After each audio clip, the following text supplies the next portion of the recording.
Eto, pag-uusapan natin mga ka-vlogs kung anong edad nga ba ang mandatory retirement or retirement age mandatory para sa pensyon kay SSS. At ano nga ba ang batayan para magka-pensyon sa SSS? Yan ang ating tatalakayin. Hello mga ka-vlogs! Welcome sa aking YouTube channel at welcome din po sa ating official Facebook page. Well, eto, pag-uusapan natin ang retirement age, no? Kung anong edad nga ba ang mas maigi, no? Or mandatory talaga para magka-pensyon sa SSS. Well, dito sa Pilipinas mga ka-vlogs, ang pagtungtong sa 60 years old ay tinatawag na po yung senior citizens.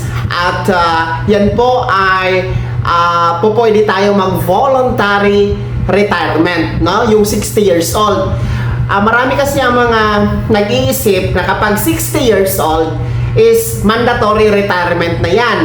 No, hindi po, no? Ang 60 years old ay voluntary retirement ang pwede sa iyo, no? Ibig sabihin, nasa iyo kung mag-retirement ka at the age of 60 or hindi. Kasi ang mandatory retirement age ay 65 years old. Yun talaga yung mandatory, no? 65 years old.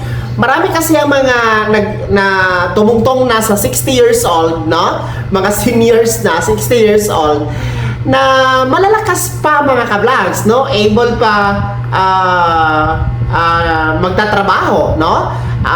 Kayang-kaya pa gumawa ng kanilang tungkulin sa kanilang mga trabaho. Kaya nga merong iba na kahit 60, 61, 62, 63 nagtatrabaho pa rin, no? Ayaw pa rin mag-retire kasi doon na sila sa 65 years old magre-retire.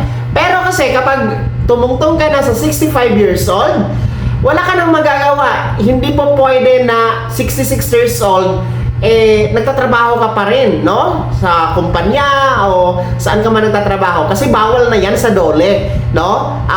Mandatory retirement talaga yang 65 years old. So, pag 65 years old ka na, well, pwede ka nang mag-file, no, ng retiree o retirement pension sa SSS.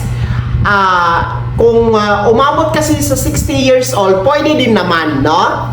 Kasi yun naman ang pinaka mababang age criteria para mag-SSS pension, 60 years old.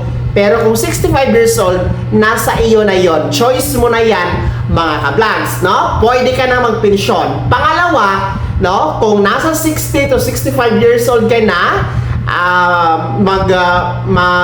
a-apply ka na ng retirement pension kay SSS, siguraduhin na ang inyong monthly contributions o hulog kay SSS ay umabot at least 120 months contribution. So yan po ang pamantayan o criteria para magka-pensyon sa SSS, no? 60 years old pataas and at least meron pong 120 months contribution.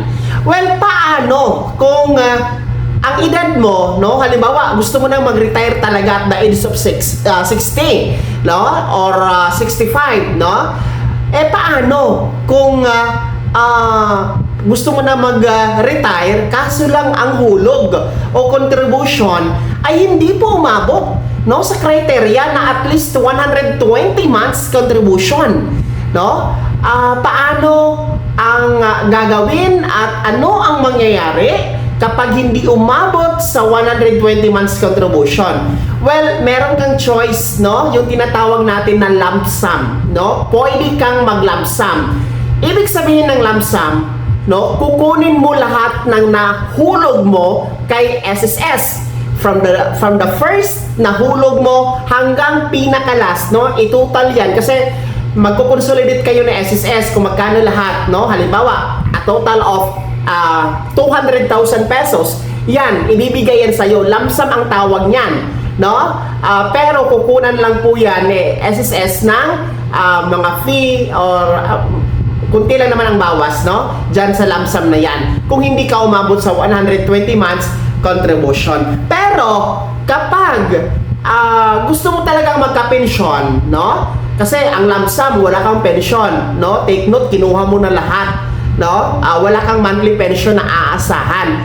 Pero kung gusto mo talaga na mag-monthly pension, pwede mo yang ituloy or ituloy mo ang hulog or kung magkano ang kulang, no? Bayaran mo isang bagsakan, dalawang bagsakan, depende kung marami kang extra na pera kung gusto mo mag-pension. So dalawa naman ang choice natin lump sum or mag-pension tayo kay SSS. So ayan ha, pero take note talaga ang mandatory age, alam naman natin lahat ito, 60 is voluntary age for retirement and 65 years old is mandatory age for retirement, mga ka-vlogs. Kaya naman mga SSS members, mga ka-vlogs, no?